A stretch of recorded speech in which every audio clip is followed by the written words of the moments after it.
تبلیغ فرض عین ہے یا فرض کفایہ؟ پہلی بات تو ہے تبلیغ کہتے کس کو ہیں؟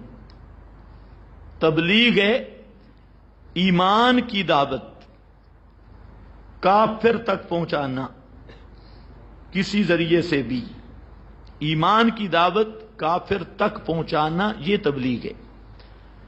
اور مسلمانوں کو نماز، روزے، ذکر اذکار کی، اعمال صالحہ کی دعوت دینا یہ ترغیب اور ترہیب ہے، دونوں کا فرق کرنا چاہیے۔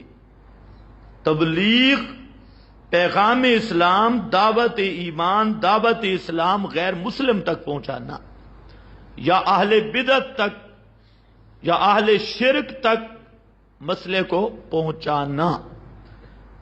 اب یہ چیز جو ہے یہ فرض علی الکفایہ ہے، اور جو ماہرین شریعت ہیں یہ ان کی ڈیوٹی ہے، اور اس کا نفاذ حکومت وقت کی ذمہ داری ہے، بشرطے کہ جمہوری حکومت نہ ہو، اسلامی حکومت ہو، یہ اس کے فرائض میں سے ہے۔